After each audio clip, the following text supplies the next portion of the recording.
It's Comics. Silver-haired Bronze Age babe here, yakking about her comic book collection, and today, a spring haul. I'm starting with Superman's pal, Jimmy Olsen, number 21 from 1957.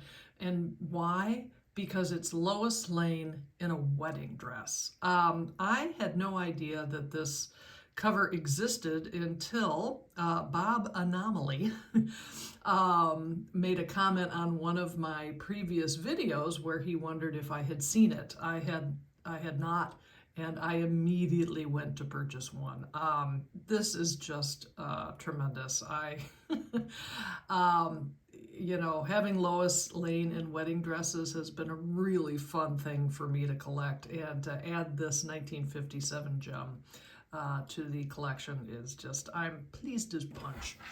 Now moving forward in time, I had never read Flashpoint. I had been familiar enough with the concept because I think what the Flash TV show did, and basically what I've picked up over the years in reading and listening to comic book fans. But I was like, you know, why don't you just go get this and read it? And I gotta say, I really enjoyed it. And particularly the Thomas Wayne aspect of it, where it's not Batman, it's Batman's dad has a big role in this, and I liked it. And then it finally dawned on me that, oh, that's what these books are about. Flashpoint, Lois Lane, and The Resistance. Now, I am on a binge of getting Lois Lane on the cover this year, and I had not even bothered with this because it looked kind of silly to me. But then when I read Flashpoint, it's like, oh, okay, I got. So I picked these three books up, and you know, as they go on, Lois Lane just kind of fades into the background, even though her name is on it. Is she even there? Yeah, you can barely see her. I didn't mind the story. You know, the gist of Wonder Woman being the big bad and the Amazons taking over London. I liked it. I thought it was kind of interesting, although not enough for me to actually dig out the one or two other issues and some other title that finishes up the story.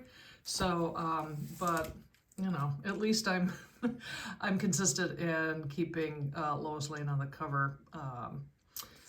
You know, a complete collection.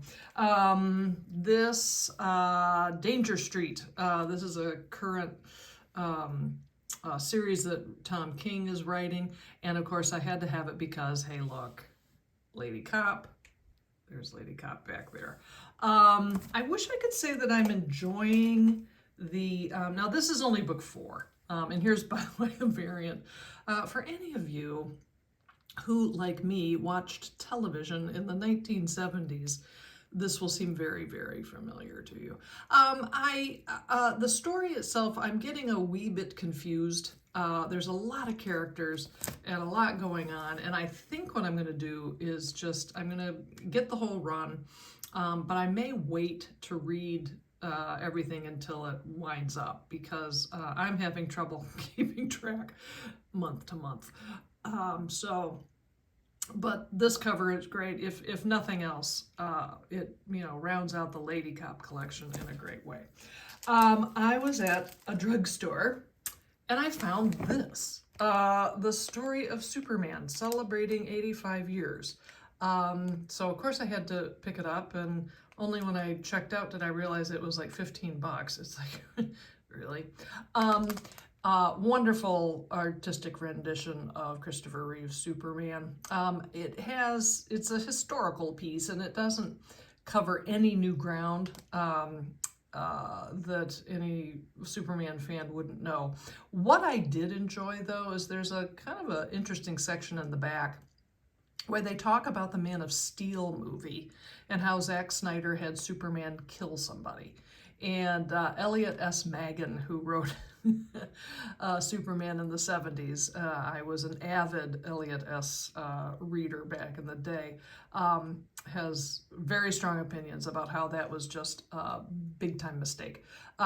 It had never really occurred to me, and I gotta say, I like Man of Steel. I can't say that I'm all exercised about it, but it was an interesting part of this magazine. So glad to have it. And then finally, Alter Ego, the comic book fanzine, so to speak.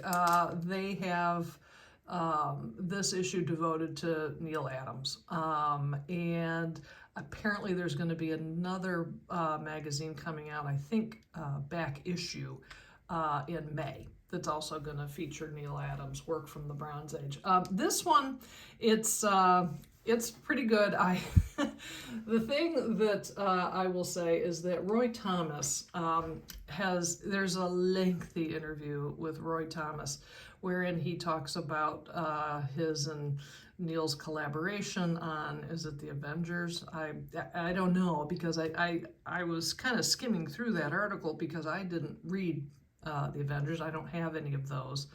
But what kept me reading the interview was that Roy Thomas has the thinnest skin. He just has a bug somewhere relative to Neal Adams, and he just kvetches an awful lot. It's Roy Thomas is not one of my favorite writers. I've come across his work, particularly in the realm of women's libers from space. So it doesn't surprise me that I read Roy Thomas's comments and kind of just roll my eyes, because really, all that in a tribute issue to Neal Adams. But nonetheless, it's good to have it. So there you go. That is my latest spring haul.